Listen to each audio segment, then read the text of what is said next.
Blog Talk Radio.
And we've got a fun show for you tonight.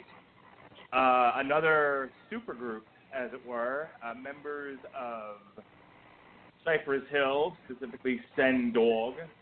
Sen Dog. I could just kill a man. Vocalist and guitarist, formerly of BIOHAZARD. You know BIOHAZARD. Punishment for all my sins. Billy Graziadei. Guitarist for Downset. If you haven't heard Downset, go look up the song Anger, Hostility Towards the Opposition. Anger, Hostility Towards the Opposition. Anger, Hostility, that's literally how the song goes. Until they actually start rapping. Rap metal outfit, Downset. Rogelio Lozano. Bassist, former bassist of Fear Factory, Christian Olde Wolbers. And drummer from the Brazilian band Worst, Fernando Schaefer. They make up the new rap metal super band Powerflo, not to be confused with rap metal super band Prophets of Rage, featuring the other member of Cypress Hill, Be Real, and other picture postcards. Joining me tonight is my brother-in-arms, my fellow rap metal enthusiast, the disapproving dad, Jesse Starcher. How do you do, sir? Doing great. I hope you don't mind, like, after, every once in a while after you say something, I might come back in and repeat it with a little Sen Dog flair to it. So just do me a quick favor and say something normal and then give me a couple seconds. Go for it. I've asked my children to leave me alone today, and they have failed to do so. As Ara would say, they have failed this city. Failed this city! Very good. Perfect. This was definitely one of those days.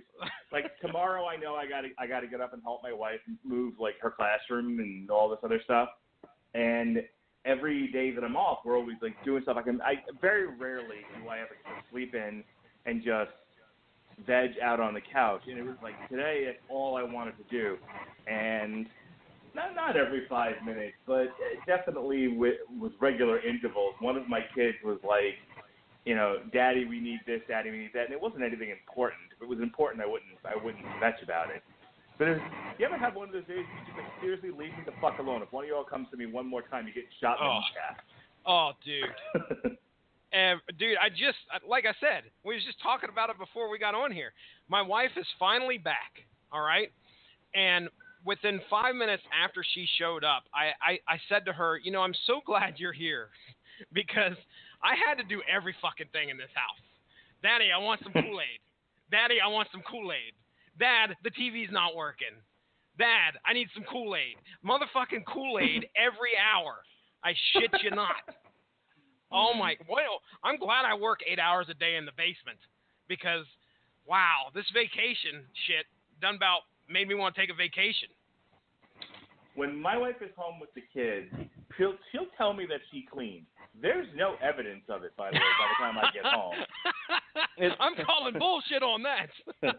She tells me that she straightens up. Meanwhile, half the kids' toys are in the fucking living room. You want to know how many toys are in the living room right now? None, motherfucker. That's how many. Why? Because I'm a mean bastard. That's why.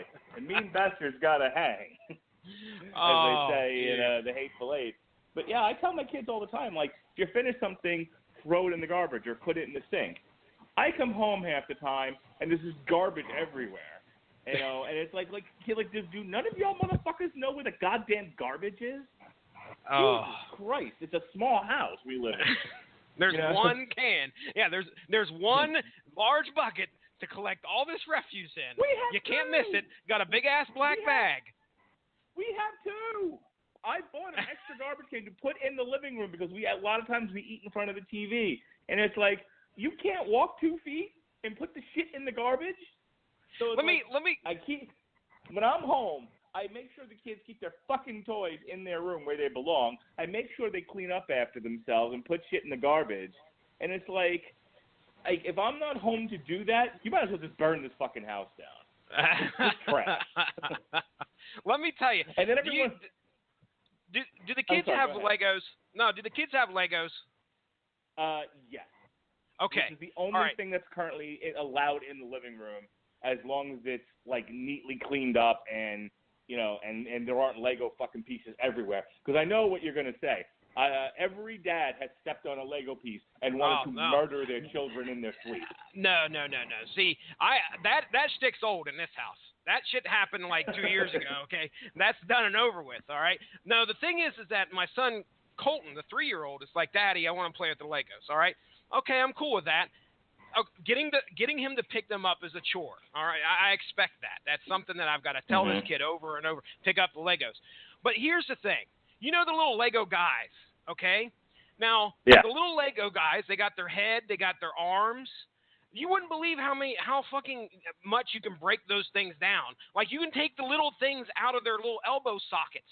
And the only reason I know this is because my 3-year-old's decided to do that with every single fucking one of them over this past week. He's dissected them all, huh? He's like, Daddy, could you take this head off? Can you take this leg off? The leg. One leg. Not both legs, sir. He wants me to take one leg off. And I'm like, how did you get the other fucking leg off? These things are two pieces. This is one piece. How does this happen? Oh my God! It's ridiculous. But I don't know what to do. You gotta be a mean bastard in order to keep your house under control. I mean, I hug my kids, I kiss my kids. I'll tell you this though.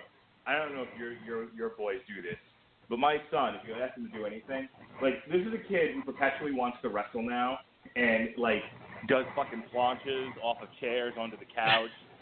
I'm living with Eddie Guerrero at this point. He's frog splashing the shit out of everything. Oh yeah. Okay, he's fucking Jonas Van Damme. Yep. But the minute you say, "I need you to pick up your toys," he like lays on the ground and rolls around. He's like, "I'm tired." Oh yeah, come on. So I was in the bedroom. I've been binge watching Arrow season 5, trying to get myself caught up for all the new stuff, that'll be rolling along this September and October. And he comes in the room. It's getting close to lunchtime. His mom was at a school training, and he's like, "Daddy, I'm hungry." At which point I started to roll all over the bed, going, "I'm tired. I'm tired." Oh yeah. He just leaves.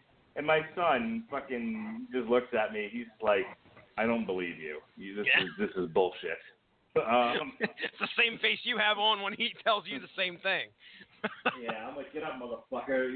I'm like kicking him. "Get up." All right. So obviously you know Cypress Hill. I'm sure you listened to Cypress Hill back in the day. Yes, sir. Do you know much Biohazard? Very little.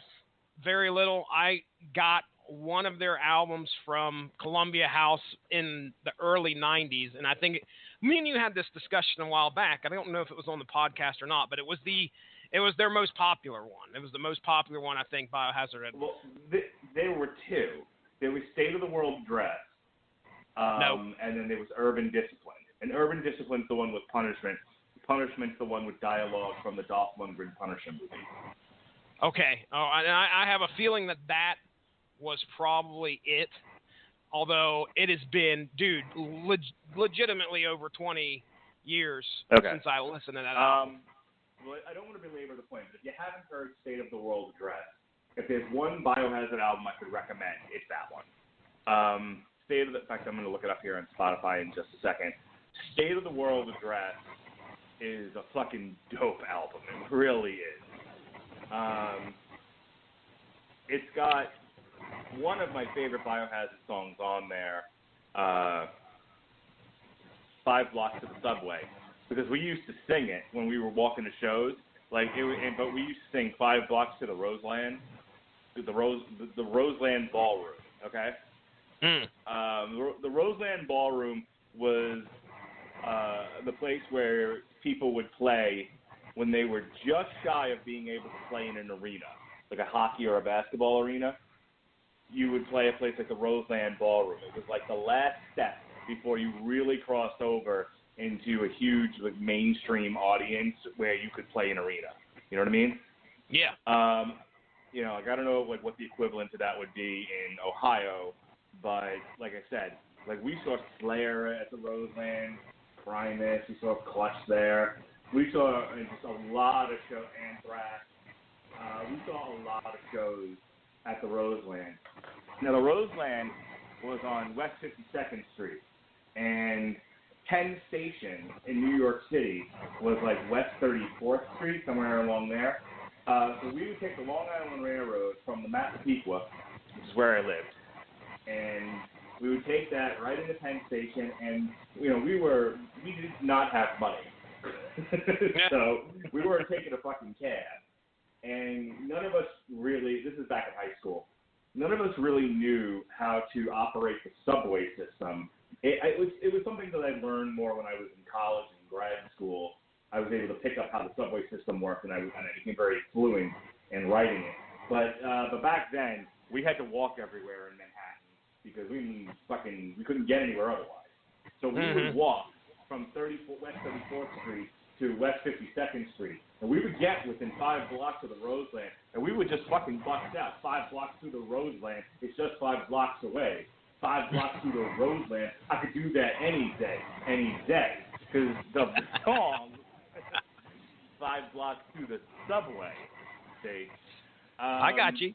But there's some good. Down for Life is a fucking awesome song. What Makes Us Tick, Tales from the Hard Side, 5 blocks to the subway. Just all these songs. If you get a chance to listen to State of the World Address, please do so. So that's Biohazard. What's your history of Fear Factory? You listened to much Fear Factory over the years? No, I have not actually. Not other than haven't we talked about them on here before? I don't know if I was part of any of those.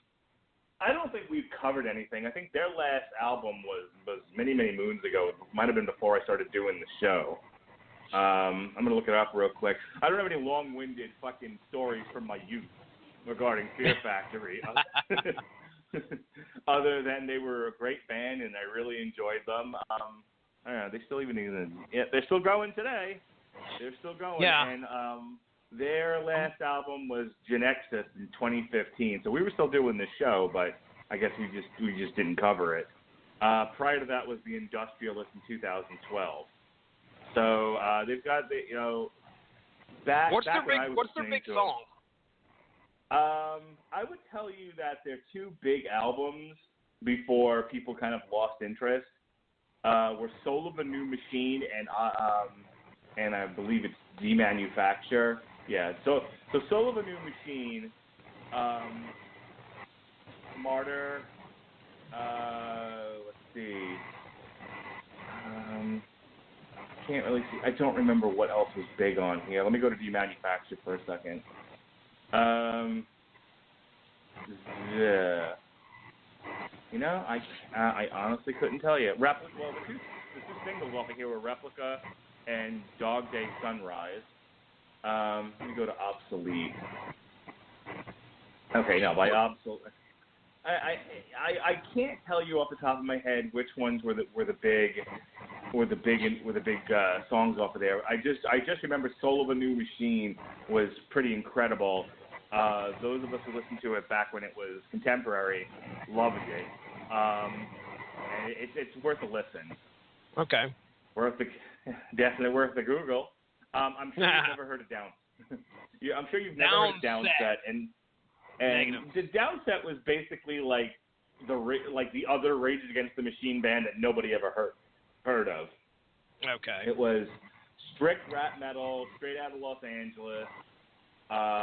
Their one big song was Anger, and and what made that memorable was that repetition of anger, hostility towards the opposition at the beginning of it.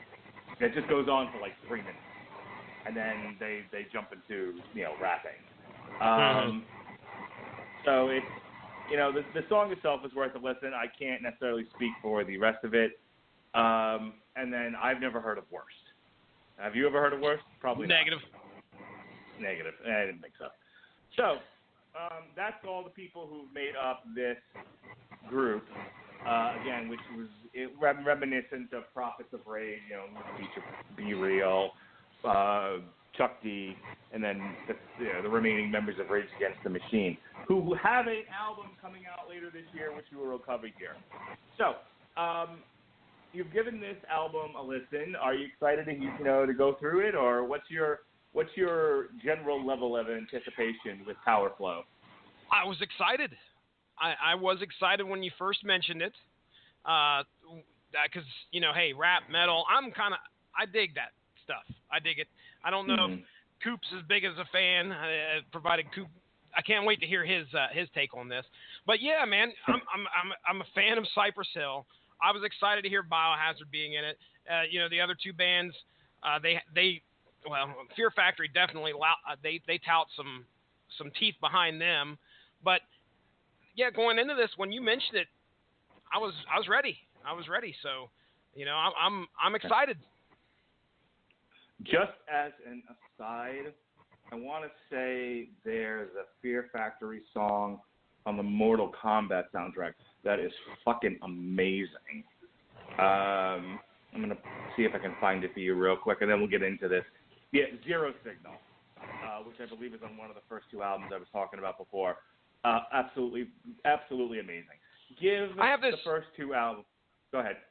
I was going to say, I have this feeling that there's probably like 5 or 6 songs by Fear Factory that I've heard, but most likely cannot remember for some reason, just because it was one of those things where, you hear a song, you're like, that sounds pretty good, and then you don't pay much attention. You're into something else by then. But I bet you most likely, if it's on the Mortal Kombat soundtrack, then most likely I've heard it. And there's probably a couple others I've probably heard, but just can't put the name with the band or the song with the band. All right. Now that I've given, I think, a sufficient introduction to all the players in Powerflo, why don't we listen to some music? Why don't we listen to some music here, and let's get it started. Let's get it started in here. Let's get retarded in here. This is the first track. This is My M.O. by Powerflo from the self-titled album, Powerflo. 56 downtown Los Angeles, some of our top stories as we approach the bottom of the hour.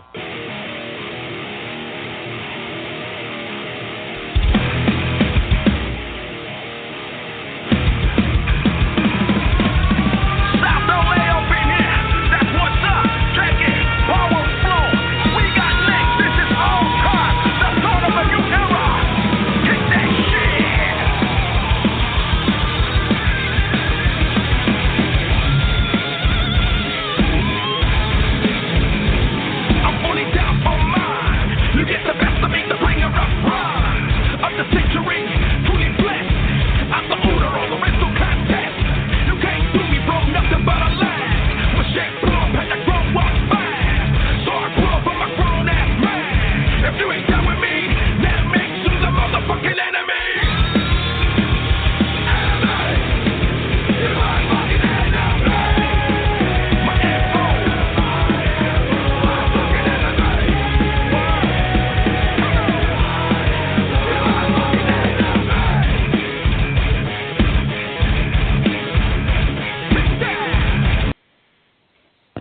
All right, good strong start from Powerflo with My M.O. Good double bass in there. I'm enjoying Sen Dog's lyrical stylings, nice and aggressive. This is definitely one of those bands that I think I would enjoy seeing live, and if my old-ass, decrepit, dying body could handle it, would enjoy being in the mosh pit for. Yeah, it's definitely a strong opener. You got to think about these guys. You know, this is their first album. They've come together. They've dropped this first album. And I have a feeling that they picked this song as their, this is going to be song number one. Not only is it going to be song number one on this album, but it's going to be song number one to us coming together and putting something out there. So My M.O. is almost a representation of, okay, here we are. We're going to kick your fucking face in, and this is what we stand for, and this is what you're clearly. It's titled My M.O. it's their modus operandi. This is what you're going to expect from Powerflo. So I thought it was really neat how they did that. It is a heavy song. There's a breakdown there that gets fucking awesome. It sets the song on another level, in my opinion. So I enjoyed this one. It's definitely a great introduction to this band and this album.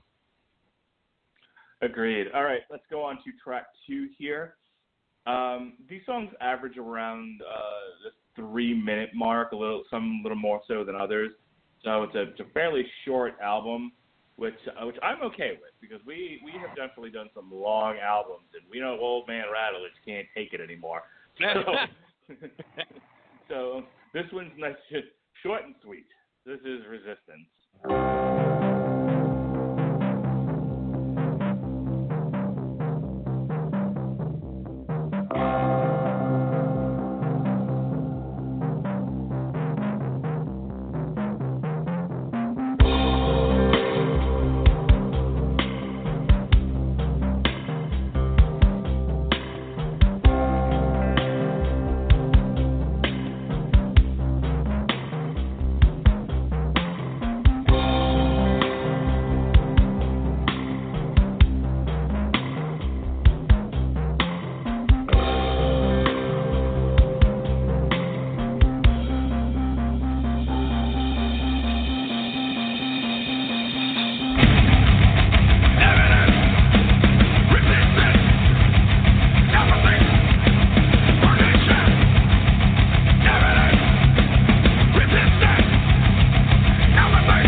I let that go a little long because I was promoting the show. What did you think of that one? It's okay. I mean, it definitely wasn't as good as the first one we heard, but I still think it was pretty heavy. Man, I did not know. I was going through doing a little bit of research on the old Wikipedia there earlier today, and in my notes here, this is NXT's theme song. This is one of the I want to say it was one of the songs for one of the takeovers, if I remember correctly. Okay, there we go. Okay, that makes more sense. I was like, I can't see this being heard over and over and over as NXT goes in. I could see it definitely being like a pay-per-view or something like that, but that makes a little bit more sense. Powerflo's debut single, Resistance, has been chosen as a theme song for WWE NXT. Official theme song. It doesn't say which one though. This was announced. This was announced on. Looks like it was May 31st. So it had to have been for. It had to have been for one of the takeovers. Have you watched NXT lately? I have not watched the. Hang on. I may have been wrong about that. According to CageSideSeats.com, googly, NXT has another opener. Has another new opening, rather. It seems like just a few weeks into the last one because it was the old one debuted April 5th. However, as long as this is the one set to the powerful fact Resistance. Okay. Wow. So I'm going to go ahead and link you to this, and we're gonna watch it right now, and we're gonna fucking judge this. Oh, fun! Go ahead and click that link, brother, and okay, I'm let me on know it. when you're ready, and we'll do it at the same time. Okay, watch the updated opening for WWE NXT. Give me a second because I forgot that I cannot watch. Thank you very much. Firefox. I can't watch shit in the Firefox browser and do this podcast at the same time, or I become Mr. Robot Man, and you do too. Okay, here we go. All right, ready? 1, 2, 3, hit the button. I'll get an ad. Of course. Oh, God damn it.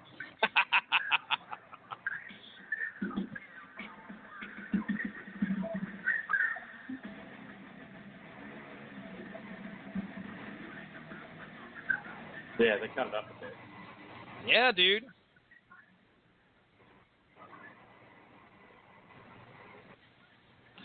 This is going to set Powerflo off, I think. It's a pretty damn good thing to get when you're first, when you're coming out with a brand new album, brand new bands. Yeah. All right, I'm gonna go to Hulu now. All right, I'm actually gonna go ahead and. Oh, God damn it. It says the old one debuted April 5th. Now they got a new one as of May 31st. That's funny. Okay, I actually have Hulu on my watch list. I have NXT on my Hulu watch list. I want to see if you play the latest episode, if that's what you get as an opener. Since I don't trust shit anymore. I don't trust nothing. Don't trust it. Oh, wrong one. Can't trust it. No. Let's go by recently. No, let's go by recently added. All right. So this is the Wednesday, July 5th. The NXT champion is on the line. Bobby Roode defends his title against the emotionally driven Roderick Strong. This aired July 5th. Here we go. All right. Here we go. Let's see if this is good. And I got an ad. God damn it. You're going to have like 4 of them. If it's anything like, we finally broke down and did the Hulu with no commercials, by the way. It's only like $4 extra. Oh, which my one God. do you prefer, Mark? Pick one. Which ad? We're going to do lunges. Pick the one with the dogs. That's another fucking ad. All right. Yeah, you've got probably 4 ads to go through. No. Yeah, we finally broke down. I was just like, screw it. We got rid of cable. We got rid of cable, and then we did no commercials. So I figured, I just got rid of cable. It cost me $100-some a month. I'll take 4 of that and put it toward no commercials on Hulu. And it actually, my wife has been binge watching all sorts of programming here lately. You guys should watch Harlots. Harlots is pretty good.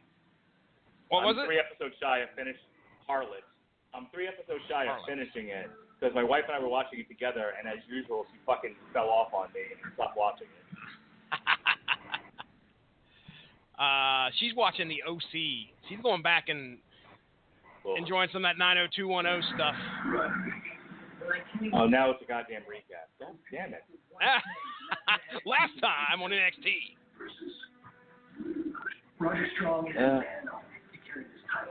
No opener for you. No, this is a failed experiment.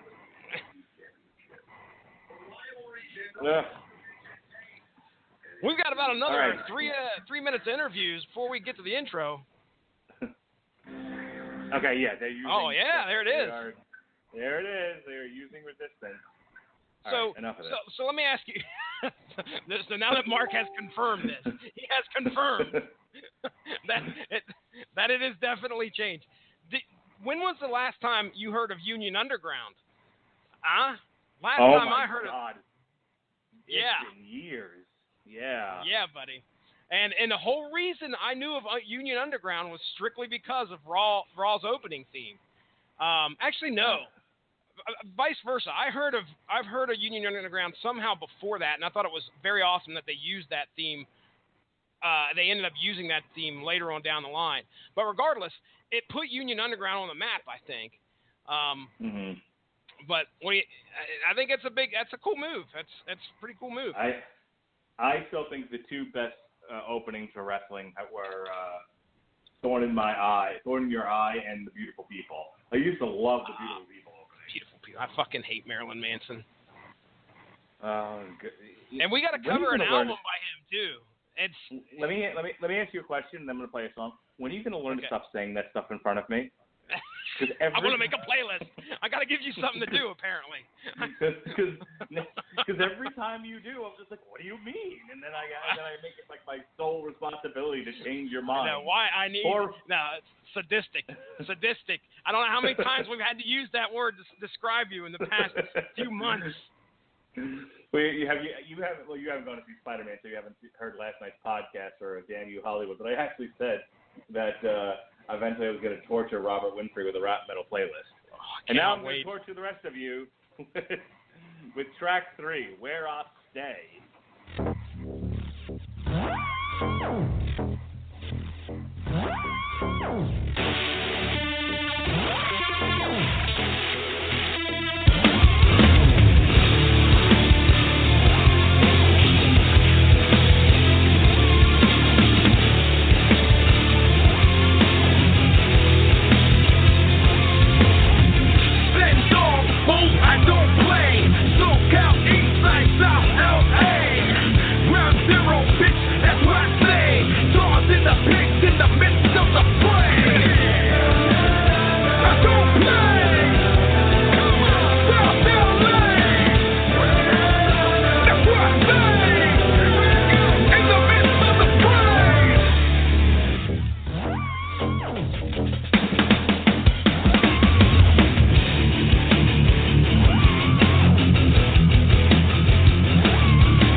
I'm not going to lie. I was bobbing my head to that one, but I wish they had stayed more at the pace of my MO.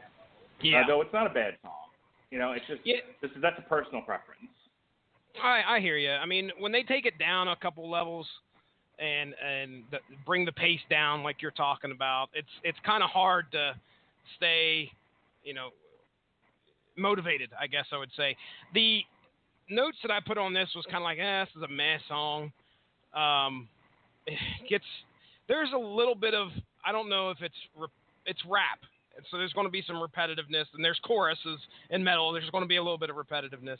But, South LA, I don't play. South LA. All right, we get it. Yes. And if you haven't figured out a theme to this album yet by song 3, which is pretty much we're some hardcore motherfuckers from LA, you don't want to mess with us. All right, just be aware, because that's pretty much what you're going to get for the rest of this album. It's going to be them talking about how hard life is, where they live, and the trials and tribulations that they have to go through. Now, here's the thing: you can do that with some albums. I don't know if it's just because, hey, we're making a statement, we're Powerflo, this is what we've got to go through, so we've got to sing about it. I don't know. They're new to the game here. I don't know who's writing the songs. I assume it's Sen Dog, but there's probably some other guys contributing here. But I wasn't too thrilled about this song. It's not like it was anything like my MO in any way. I have to wonder. I'm gonna preface this by saying I have absolutely no evidence of what I am about to say. Okay. I am just theorizing out of the clear blue sky. I am just pondering the world fantastic. I am making up shit. All right. But I have to think, Be Real got together with Chuck D and the members of Rage Against the Machine, and they reinvented Rage Against the Machine, and they did some Cypress Hill stuff, and it was a very political thing. I mean, it was they called last year's tour, which was awesome, by the way, Make America Rage Again. This was clearly a response to the Donald Trump presidential run, which a lot of people did not think he was going to win the nomination, let alone the fucking presidency. I want to go on record as saying I did, and you can hear us talking about it now. We saw this coming on our election show. This is up in the on our YouTube page, but nevertheless, obviously, whether you like or hate Donald Trump, nobody has sort of like passive feelings about the guy. And whether it was him solely or him partially inspired this very political response from these guys, that's what it was. It was a political response to what was happening in the world, and that's Prophets of Rage. Yeah. And I have to think that Sen Dog was sitting at home without a gig and saw Be Real have this success by putting together a rap metal band, and wasn't even saying, and may or may not have even registered the political side of it, but was just like, hey, wait a minute, that motherfucker can go and put together a rap metal band and basically do a bunch of Rage Against the Machine covers and get all this fame and notoriety. Well, I'm sure there's a bunch of loser musicians that I could bring together that don't have a gig and put together a rap metal band, leave the politics out of it, just capture some aggression, find a white audience, voila, profit. Yeah. Yeah, and well, now, I feel like it almost feels like there was a. No, I don't want to, because we don't know. We have no idea. But the thing is that who dropped the album first? Was there a race? Because Prophets of Rage is not out yet. They went on tour, they did all this other stuff, but the album hasn't dropped. And all of a sudden, Powerflo comes out of nowhere. Go ahead. Well, I was going to say, Prophets of Rage has like an EP out from one of their live shows, and it has one new song on it, and the rest of it's all covers. Okay. But you're right. Powerflo dropped their album full of originals first. Mm-hmm. So I don't know. Maybe this has been a project that's been in the works for a while. I didn't get that information off of their Facebook page, which is where I was able to find information about the band. I'm just surmising. It just feels, this feels like when I listened to it the first time, I was like, this isn't bad, but this absolutely feels like, you know what? Fuck Be Real. I can do that I know, too. man. It's very strange. I mean, you can't call this a coincidence when you look at the fact that these two bands are fairly similar, both, you know. So I completely agree. You know, he just didn't grab, you know, fucking Special Ed or somebody, you know, or Kwame from A Tribe Called Quest. That's true.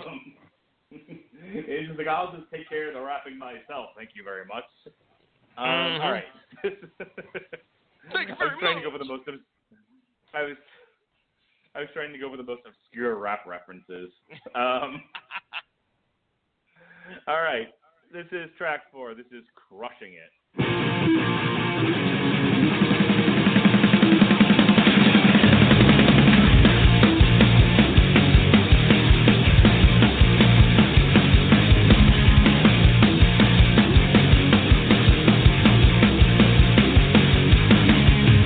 Looking at death every day through the living.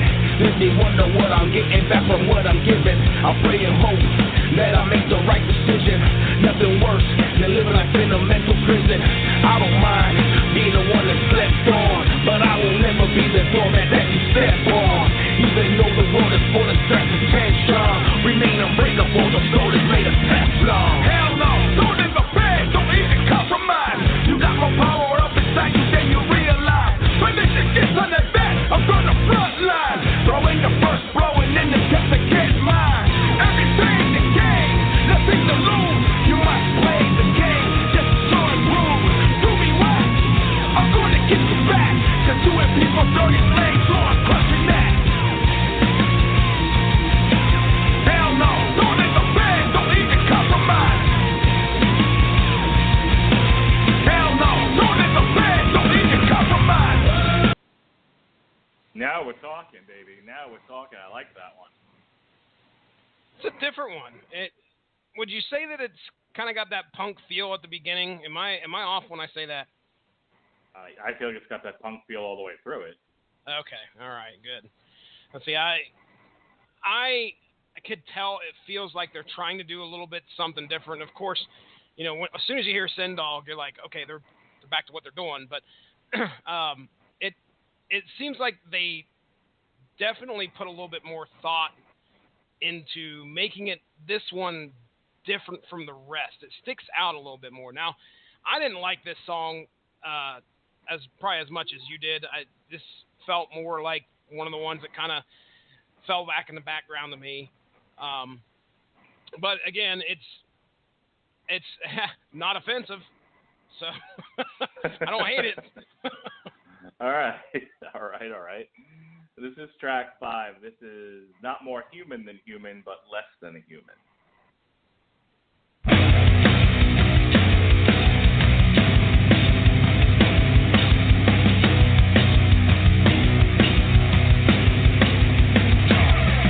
It's a shame you don't remember all the pain that you surrendered and enslaved, that you were doing all again.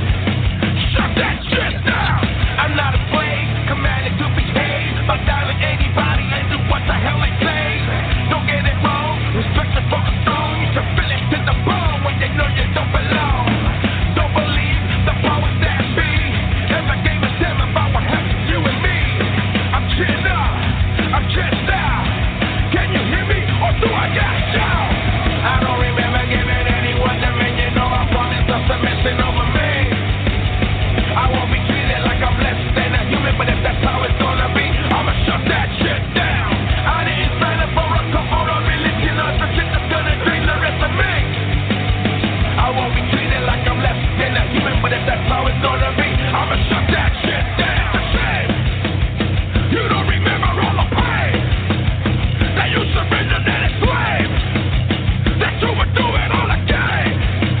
Shut that shit down. Knowledge of all the wise and wears no disguise. Otherwise, I would trip and take flight. But I'm a man of the sun and the sand. Do the dance to make what you think I understand. Under the truth, the one ain't proof. Fucking with me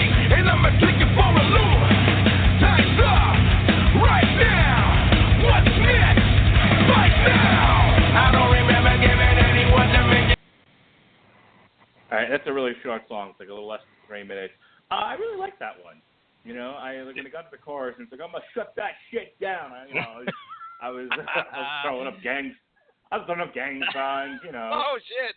I was waving my hands. 15-year-old Mark Radlich, straight from the hood. That's right. Right from straight out of Massapequa, baby. Could not be a whiter town, by the way.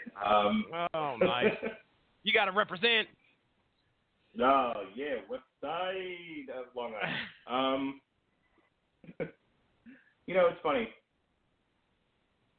I talk about growing up in a black neighborhood from the ages of birth to 12, and then we moved, and I went from like all black to all white because we like extremes in my family. And but I never talk about necessarily, like I tell a lot of stories growing up as a teenager, which took place in an all-white neighborhood, but I never say I grew up in an all-white neighborhood. I always say I grew up in an all-black neighborhood from the 0 to 12. And I have a friend who loves to call me out on that. Like, he's like, you didn't grow up in the streets of fucking Brooklyn, okay? You're not, you're not, I mean, and that's the thing. It's like, I definitely claim all the worst parts of growing up in a black neighborhood. I grew up around drugs. Not that my parents are, were middle class, working class white people, and they didn't drink and they didn't do drugs. They had their own set of problems. Obviously, their life was not perfect, but there were drugs in the street. There were places I wasn't allowed to go. From the ages of 7 to 12, when I would have been out playing among other kids. Back when you could let your kids play outside without the law saying that you had benignly neglected them. Yeah. Yeah. We don't. Just as an aside, you know what I'm talking about there? Like these parents are getting in trouble for like letting the kids play by themselves in a park. No shit, yeah, dude. Ever since I've heard stories, on the news. Or Facebook is probably the worst perpetrator of stuff like that. You see all sorts of stuff, links to news sites and all that. But yeah, dude, trust me, I worry every day that should I let my son go outside in the front yard, or do I have to be on the porch watching him at all times? And so yeah, I absolutely understand. I walked to school when I was in kindergarten. I know, man. Things have changed. It was a good distance away. I don't remember how long it used to take, but I mean, let's put it this way: you could not see me from my house. Now you were in New York at that time, right? Yeah, no, this is Long Island. It was just the suburbs. Okay, yeah. I mean, dude, completely. This in the day and age that I'm living in now, I'm scared to death to let my son walk to school. He's going to be in second grade, and it takes me 6 minutes to walk to his school. So that's way less than a mile. It's probably less than a quarter mile. And it's scary because it never was like that, and I honestly don't think it is like that in any way. I don't think people should be worried about stuff like that. But no, we've got the law now that's on top, making sure that what is your kid not doing? Where were you at? Where were you at, sir? Where were you at? Yeah, it's fucked up, man. Like you can't let your kids just like be outside. I mean, we let our kids play with like the neighbor kids, but who live across the street. But like they can't go. Like we live in a cul-de-sac, thank God. But oh yeah, like they can't go much further than that. Okay, I'm actually looking up my old address, which I found, believe it or not. So by car, okay, so it was 3 miles. It was, looks like it was 0.6 miles away, according to Google Maps. Okay. I don't know if this is how I walked it. But yeah, according to this, from my house on Winter Avenue to Smith Street Elementary School was roughly 0.6, 0.7 miles. And I used to walk, and I walked that in kindergarten. Like I started walking to school in kindergarten. I would walk past my friend's house and then pick him up, and we would walk together. And I walked to school every fucking day till we moved. you know, and we moved to the white neighborhood where we were within busing distance, so I didn't have to walk anymore. Mm-hmm. But I'll tell you, I actually preferred walking to school than taking the bus. The bus sucked. The bus at times turned into fucking Thunderdome on the wheels. You didn't have a bus driver that like whooped some shit into you? I mean, like, no. kept you guys straight? Oh, nice. No, you guys are the reason we can't have nice things now. Then. I'm sorry, bullying was a thing back then. But anyway, yeah, I remember. Now I lived in Uniondale in the '80s, and crack was a thing. You know, there would be little vials of heroin and little vials of crack, just lined up against the curb where people were using them. So, you know, drugs were definitely a thing in my neighborhood. And I used to talk about that. And my friend would be like, would you fucking stop? You couldn't be any whiter. And you grew up in Massapequa. You know, miles from fucking Jerry Seinfeld and Dee Snider. Get a hold of yourself. And I'd be like, nah, B, nah. It was real. It was real out there on them streets. Oh, I dropped the N-word like I was my life depended on it back in the day. Just regular, like I dropped it the way black people dropped it, you know, and I just talked to it. It got me in trouble once, actually. I was gonna say, dude, that had to have been an adjustment at some point. Well, I mean, this is much later on. This is like either like grad school or something. This is around WrestleMania 18 because it happened at WrestleMania 18, where I'm with a buddy of mine. And we would both sort of just dip into, like, black slang when we talk to each other. And he said something to me, and I dropped a nigga please in front of a black kid. The nerdiest fucking black wrestling fan you've ever – like, this kid walked into the bar to me.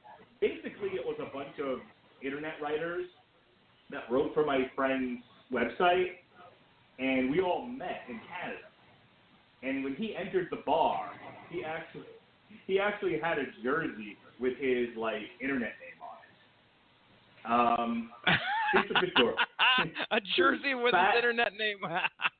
Yeah. I don't want to blow the kid's spot up. It was like this fat, dorky, black wrestling fan. And all weekend long, everyone was fine. You know, there were some personal issues with me and with the guy who ran the website, but that's neither here nor there. But we all were getting along, you know, all of us, various people from various places around the country and in Canada. And then it was the day of WrestleMania 18. We're in my friend's hotel room, and I'm off to the side with my buddy Chuck, and I'm just like, nigga, please. And it was like walking into like a Western bar at that time.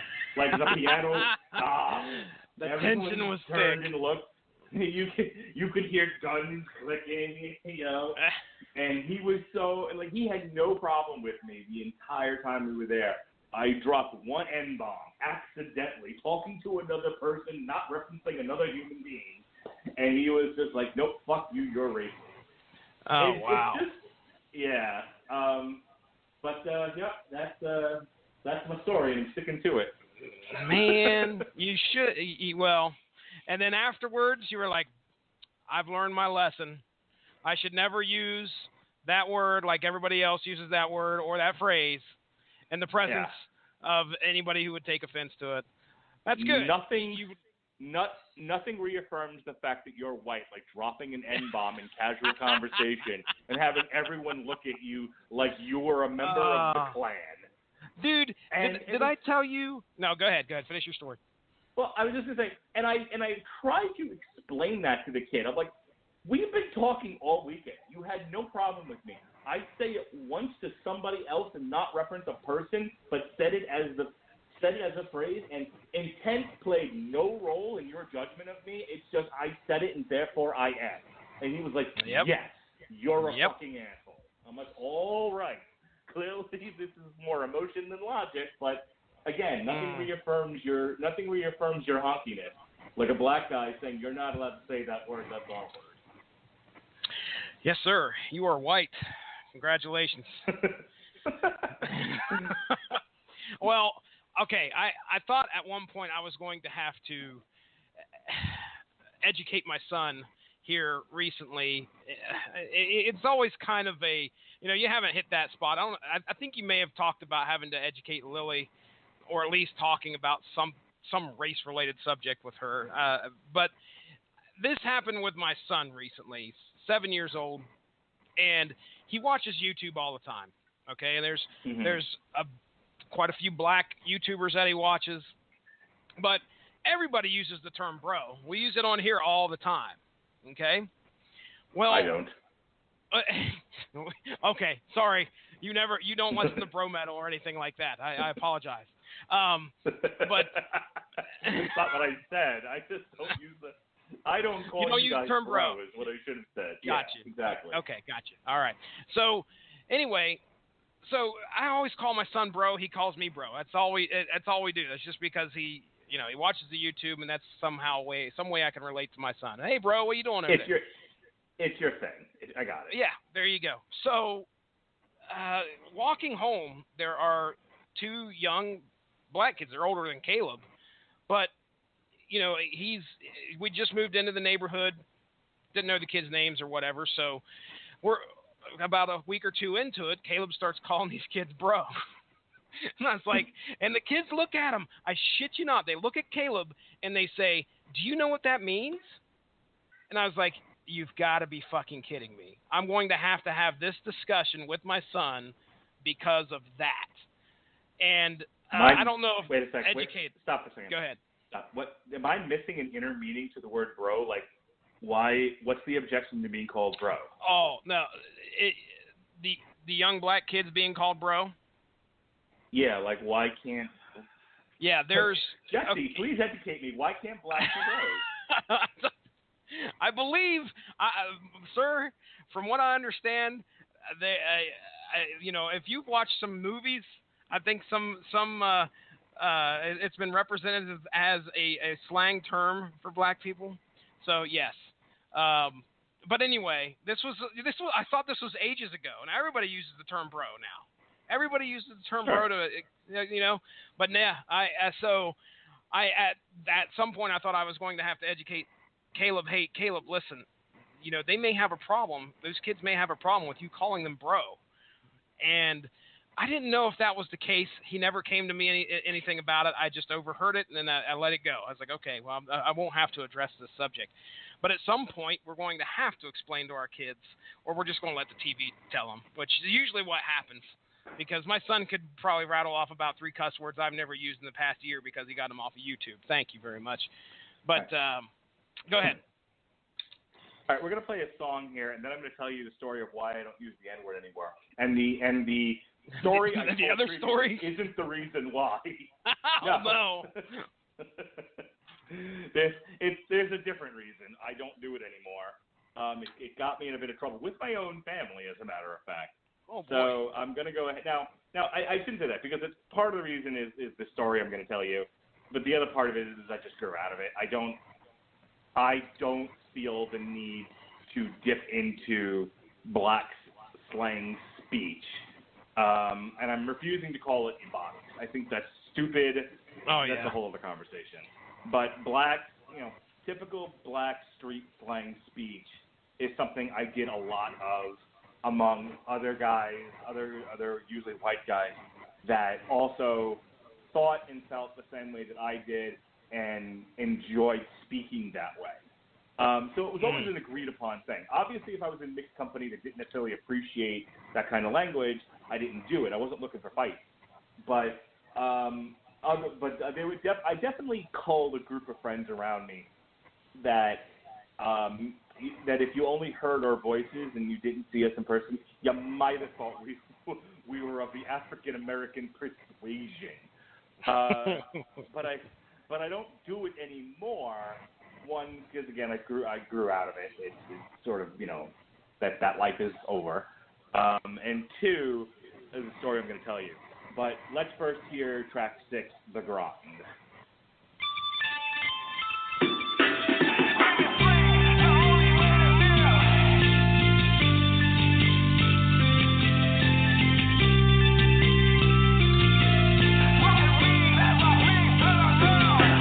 Living free, the only way to live.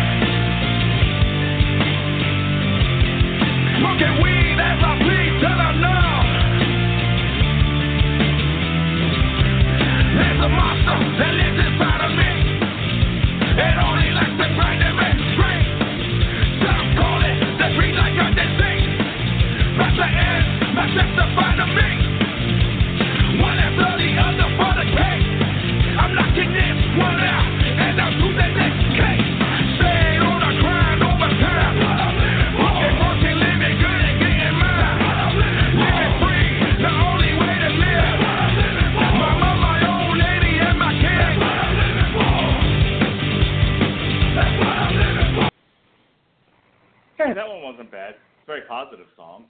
You know, I live for my family, that sort of thing. What'd you think of it? Yeah. So it sounds like some guy going to work. And he's like, I want to go to work. This is for my mom and my kids and my old lady. Okay. All right, buddy. So, not truly remarkable. So I graduated from college. I spent the summer at home, and then at the end of August, I drove out to Los Angeles with a buddy of mine who was actually moving to San Diego, so we drove out together. And again, he was definitely one of these guys who you could work blue in front of, and you know, he was just as bad as me. Now, at this stage of my life, I had a lot of friends around me who were very blue and were very in your face, and it was like we just made jokes about everything, and we didn't hold shit back, and we were purposely trying to offend and make people uncomfortable because we were a bunch of dicks. Okay? Yeah. like you might think I'm that way now on these podcasts. I am much more mellow and toned down than I was in my 20s. Oh boy. Yeah. Just could imagine that. Yeah, this is absolutely. I'm practically a beatnik compared to the asshole I was back then. So you can only imagine how the story's gonna go.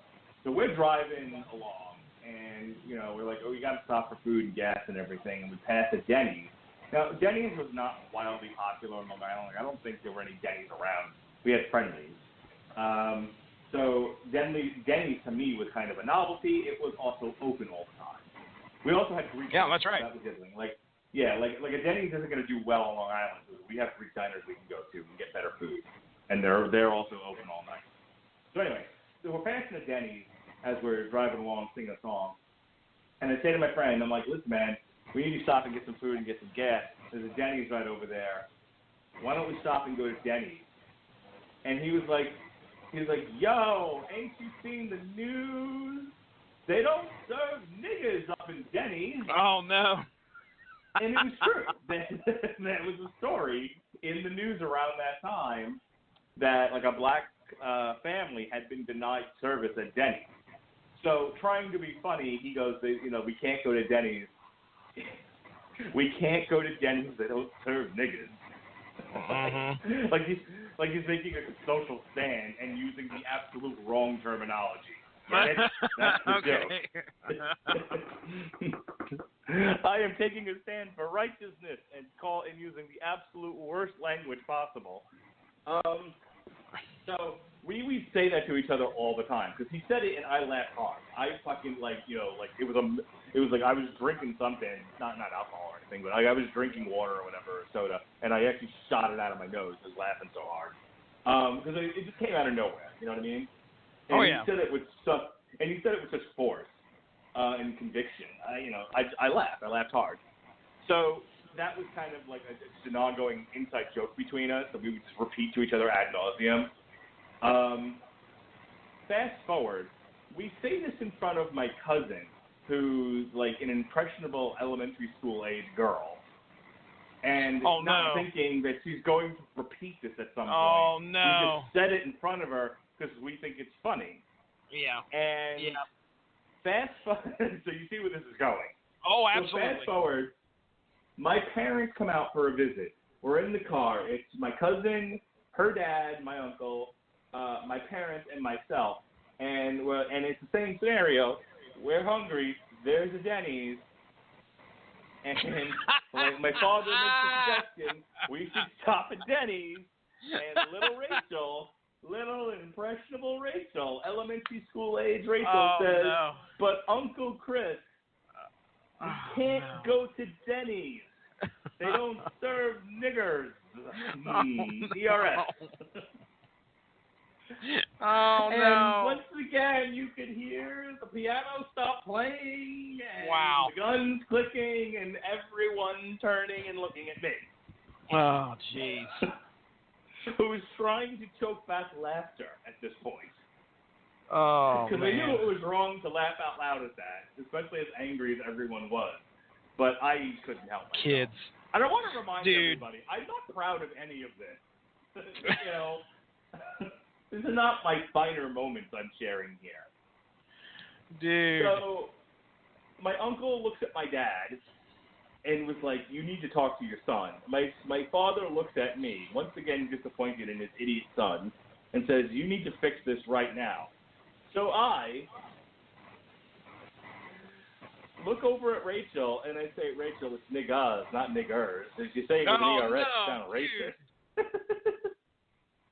Dude. And I was hit from all sides, told to be quiet, told I couldn't be trusted. It was not a pretty scene. Dude. Nope. Yeah, you did not help that situation whatsoever. Nope. Wow. Nope. Made it yeah. worse. And how old was she again? She was somewhere within elementary school age, like 7, 8, or 9, somewhere in there. Yeah, I've got to remember that they can still repeat things up to that old. Well, they can repeat things. At some point, Caleb has, and what's funny is Colton will say stuff that he hears, and then Caleb, to exacerbate the problem, comes over and runs over to me and says, Daddy, Colton just said blankety blank blank. I'm like, dude, just don't pay attention to it, because then at that point, Colton thinks it's hilarious and goes running around yelling whatever expletive he just said 90 more times. And so, jeez. Yeah, you didn't help your situation. Did not help your situation whatsoever. I have to say, my daughter is very, very good about not repeating the shit she hears me say, because I am clearly foul-mouthed. I tend not to hold a lot back, though I'm better than I used to be. And she is very good about knowing that it's good not to repeat anything that Dad. Though she's repeating stuff her mother has said. Like she said, "Damn it," at one point because she heard my wife say it. But anything that I have said, she's just like, "Nope, don't repeat anything Daddy says. It can't end well for me." No, right. sir. That brings us to track 7, "Victim of Circumstance."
Yeah, that's a good one. It's in my top 3 off this album for sure.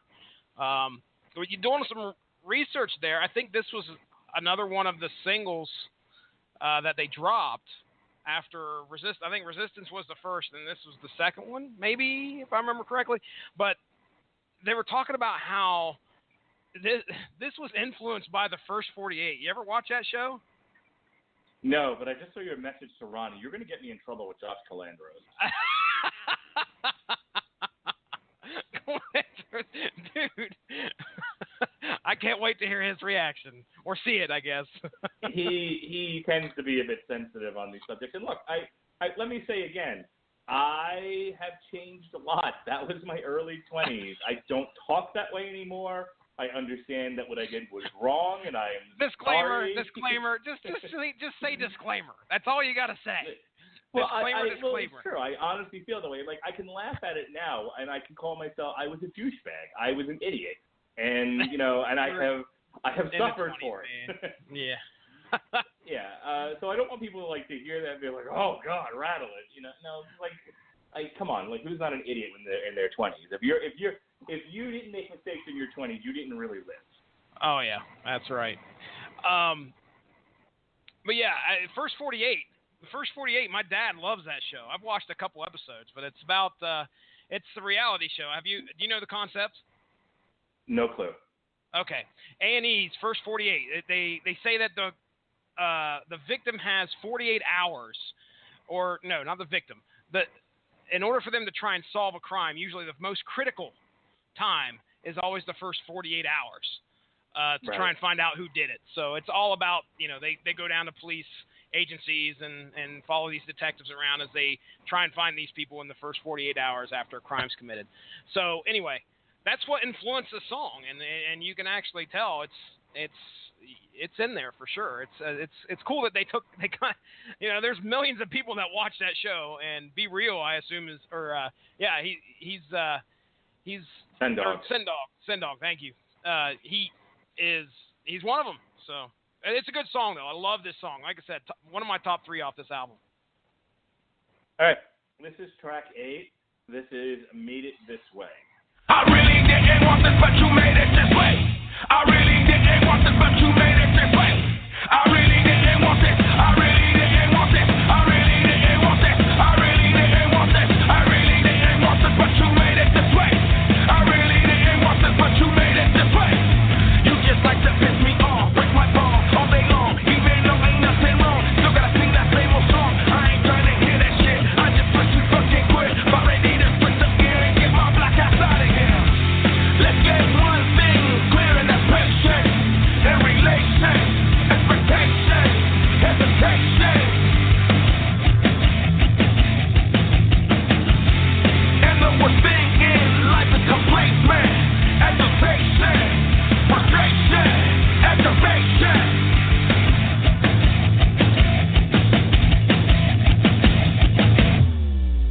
I really didn't want this, but you made it this way. I really didn't want this, but you made it this way. I really didn't want this, but you made it this way. I really didn't want this, but you made it this way. What you don't hear is what I say. Say it twice, ain't my way. I don't know how to convey the fed up and don't wanna say. Same old song and that routine makes me so mad I'm turning green. Out my ears I'm blowing steam, you know exactly what I mean. Let's get one thing clear, and that's patience and relation, expectation, hesitation. All right, it's not a bad song. Got a very heavy groove to it. I mean, a lot of these songs have had me bobbing my head, so I'm enjoying it. Some songs are better than others. I agree. This one is probably the worst off this album. It gets so repetitive with. It's going to be that thing that I wake up in the morning. I guarantee tomorrow morning it's going to be stuck in my head. It's always the worst song with the most repetitive bullshit that gets stuck in my head. And, I wake up, I really didn't want this, but I made it this way. Yeah, sure. But yeah, this is one of those ones that tips to the annoying side for me, where I'm just like, okay, I could do without this track, and most likely will. I will say this, as far as thematically, I'm not getting a sense that there's a lot of cohesion on this album. Again, when I compare it to its most obvious, the most obvious comparison would be to compare it to Prophets of Rage, which again has got a very, very much a point of view, a very angry, very liberal point of view, very political. Whereas this one just feels like a collection of songs, and again, they've got a good flow to them. They've got a good beat, a lot of them. But it's one. This feels more background noisy than something that I would give a serious listen to and be memorable. This feels like go to the show, instantly forget about it. Yeah, dude, I identify with that a lot, and I'll tell you why. I listened to this album probably like 2 or 3 times today, and of course, the second time I was like, okay, I need to make my notes. Did my notes, did that thing. And then I went to go mow the yard today, and I was like, okay, I'm going to listen to the album one more time. It's something that I had on that I could listen to, and I was like, okay, I'm mowing the yard. I got this going. It's not slow. It's definitely not, it's not John Tesh or somebody that's going to put me to sleep while I'm mowing the yard. I don't know why I went there. Bad. Don't ask. I have no idea why I went there. But it's not quiet, and it's something that's got a good beat to it. But there's nothing on here that spits fire other than a couple good songs. And you're right. You know what I'll tell you? This feels more like a rap album with metal behind it than it does something that's politically charged. This is rap. These are guys like, hey, don't fuck with this. I got the gun. Come and shoot me. You'll get one. You get one. There you go. I just wrote their next song. Okay. We got 3 tracks left here in 13 minutes, and what I was really hoping would be a 90-minute show without my long-winded stories. Yeah, so here's track 9. This is...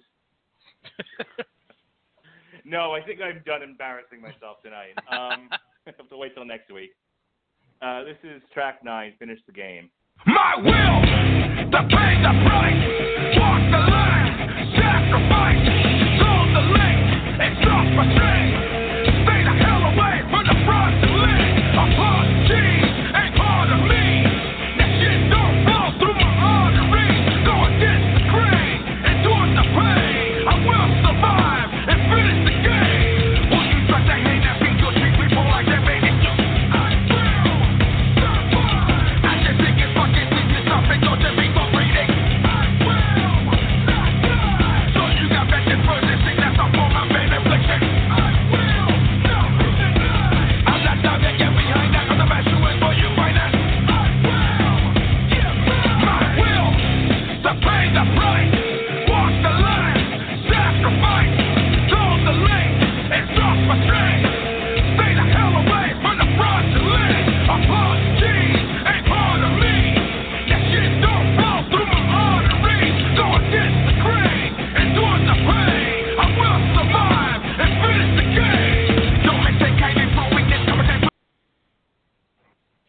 Yeah, that sounds like a Cypress Hill song that they just remix metal with.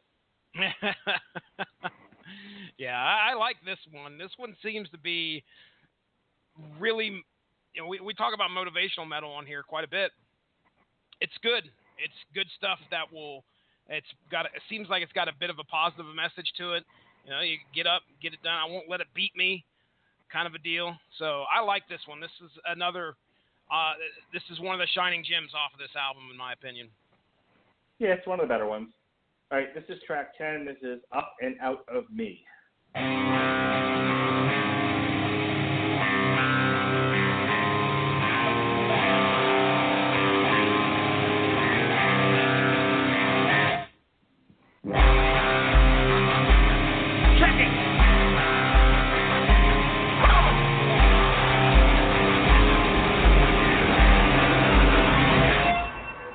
I'm real and I still for this. I'll even kill for this. I know the deal on it. Take it when I want. Hate on me, skate on me, procrastinate on me.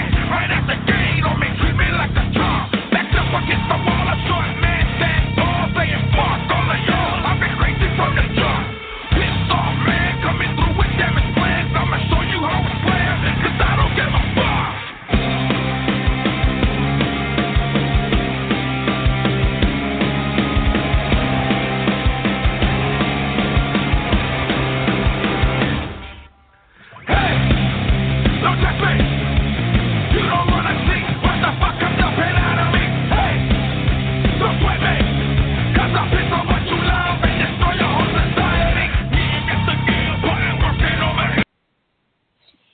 So I love this line from their bio on their Facebook page. The band draws on this powerhouse pedigree to collectively smash boundaries with their 2017 full-length debut. What boundaries? What boundaries are we smashing here? What new ground was broken with this? Look, I'm not going to say it's a bad album, but yeah, I'm not necessarily feeling like they broke new ground with this album. This is not, in any way, shape, or form. This is not Ice-T and Body Count. Okay, there is none of that on this album. It doesn't feel like it anyway. This feels. But, by the way, Go ahead. question. How much of Ice-T's solo stuff have you heard? Very, very little. Very little. Please go on Spotify when we're done here, and before you go to bed tonight, go check out his album, The Iceberg. Specifically, and it's on the rap metal playlist, so you can just go there too. Okay, but yeah, I was gonna say, I thought song, I saw something on that playlist. Dude, The Bitch Tried to Kill Me is hilarious. and I finally figured out what is it about Ice-T that makes me laugh as hard as I do at his music. Like, I love it, but like, why do I? Oh, sorry, it's The Girl Tried to Kill Me. That's a bitch. I will now shoot. I will not shoot you. I will shoot the bitch. I will shoot the bitch. I'm sorry, I paid in 2017. The Girl Tried to Kill Me. He's so fucking blunt. Like he is. I don't know exactly what is the best word to say. You are anti-subtle. Like, you are the exact polar opposite of subtle. Like, blunt's good. It's to say, may not be not be a powerful descriptor, but it's there. Ice-T's music is the equivalent of, like, somebody says, "I'm sorry for your loss," and my condolences. Many blessings on your family and on those you've lost. I'm sorry you fucking died. I mean, that's fucking Ice-T. I'm sorry your uncle is dead. That is all of his music. Puts it right there. It's that blunt and, like, just careless and hysterical. Like, there's no subtlety to it at all. And if you listen to The Girl Tried to Kill Me, it's like 3 or 4 minutes of the same thing over and over again about basically this girl fucking Ice-T's brains out for a good 4 or 5 minutes. It's just this long story about how this girl fucked Ice-T all over the house.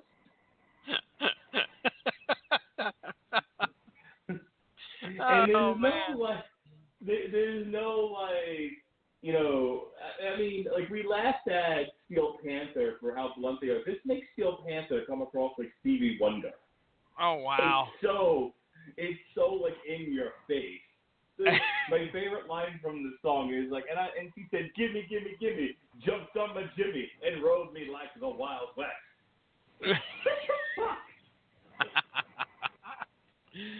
Oh man, he has always got some kind of a song about screwing a girl on something. Yeah, this Bloodlust, I don't think Bloodlust had any of that. We didn't get Bad Voodoo Lady or Bad Voodoo Bitch or whatever it was, part 3 on that last Body Count album. Thank goodness. No, Ice-T was way too angry and political in his last album to be fucking around. Yeah, it was like else? Black Hoodie or Voodoo Bitch 3. Okay, I'm going with Black Hoodie here. There's a song on his second album, I believe it's called Rhyme Pays, and it used to be my favorite song back when I was in elementary school because it was so ridiculously like blunt. The song is the initials of the whole phrase, but the phrase is "Let's get buck naked and fuck." Like, Ice-T is the equivalent of a guy walking into a room and just shouting obscenities. It's amazing to me.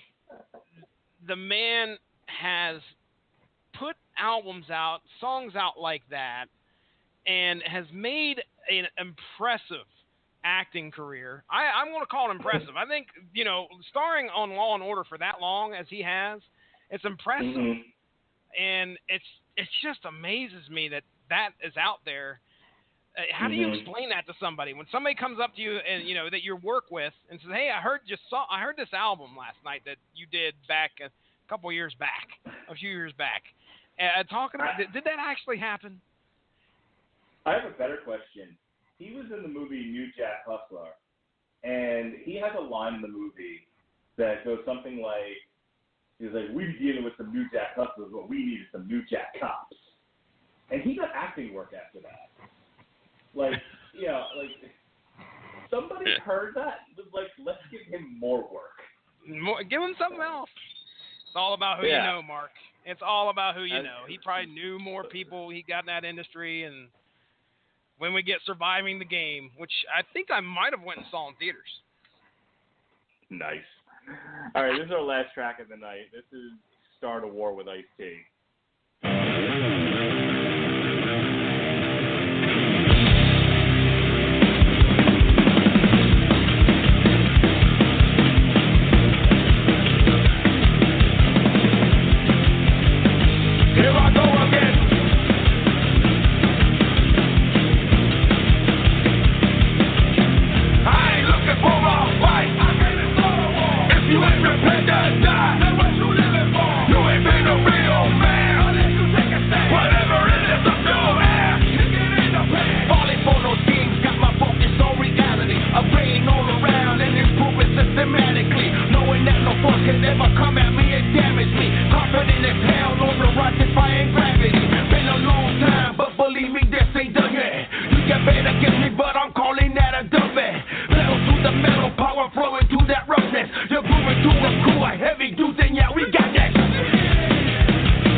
For a good live experience and background noise.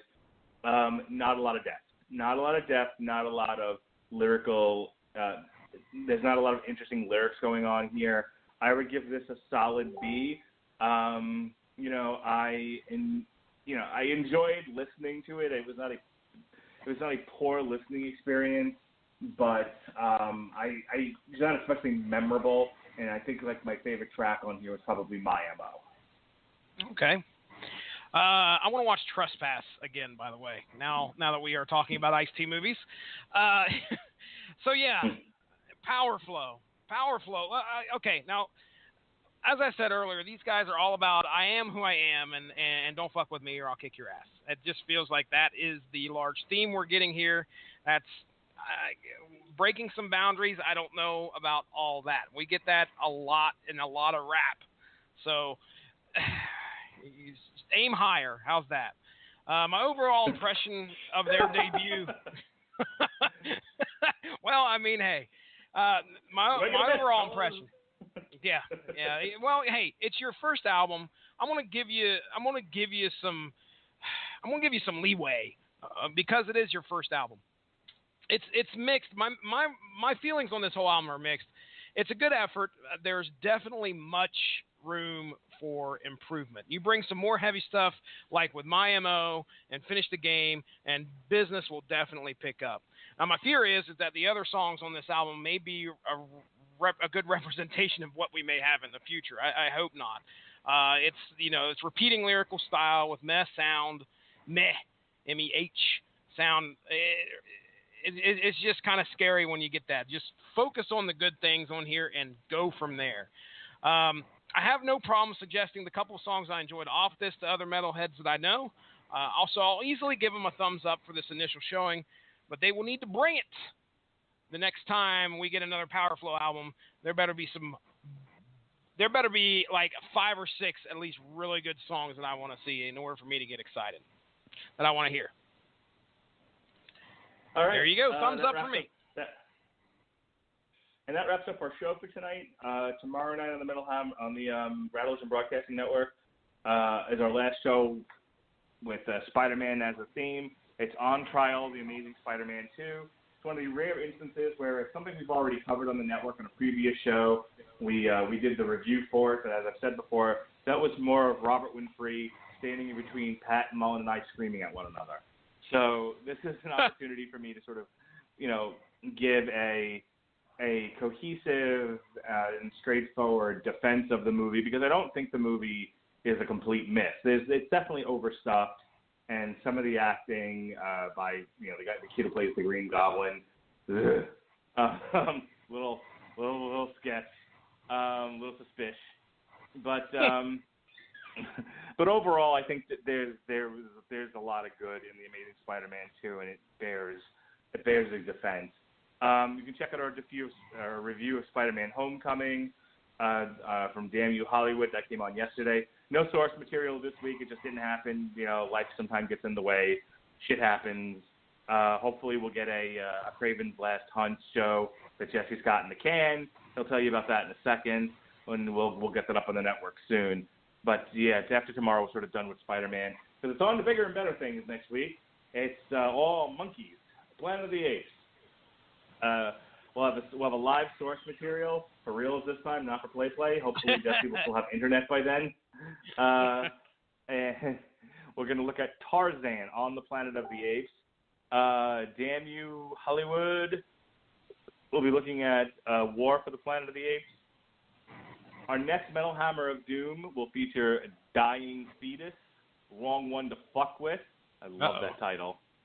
And yeah, I used to have a Dying Fetus T-shirt that said "One shot, one kill." It was my favorite T-shirt, man. It was awesome. I had to get rid of it though, because you can't be a dad children and walk around in your Dying Fetus shirts, as I've been told.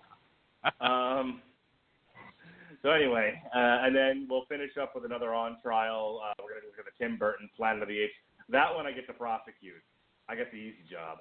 Sean Comer has to defend it. Lots of luck, pal. All right, go ahead. Do your plug so we can get out of here. All right, ladies and gentlemen, go give that Rattleitch in Broadcasting Network Facebook page a like. Stay up on top of all the great podcasts that we have to offer.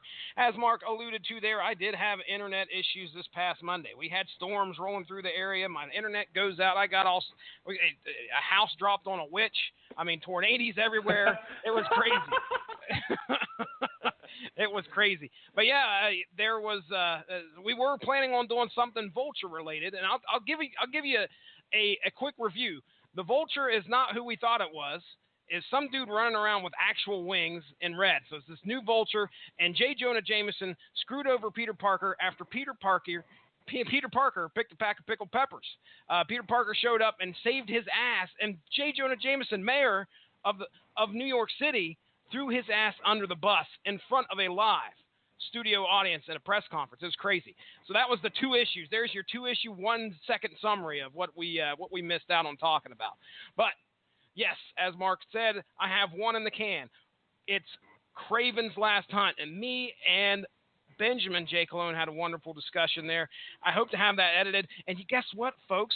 I can go backwards in time and actually upload it like it was uploaded on Monday. You guys would never know the difference, other than the fact that I'll just blame it on internet problems and it never showed up in your iTunes queue. Okay? There you go. You can follow me at Stiznarkey on Twitter.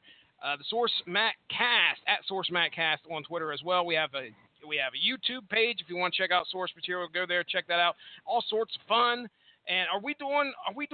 What do you say we're doing? We're doing the Tarzan and the Planet of the Apes there next week. I look forward to that. So that's going to be fun. Other than that, ladies and gentlemen, thank you very much. Have a great one. Over to you, Mark Rattleitch. All right, we will see you next week. Thank you for joining us. If you stayed with us past my crazy stories there, I appreciate you. I'm not racist, I swear. Thanks for joining us. We had fun tonight. We'll see you next week. For Jesse Starcher, host of Source Material, The Disapproving Dad, be well, be safe. I'm Mark Rattleitch, your mandated reporter. Be well, be safe, and behave.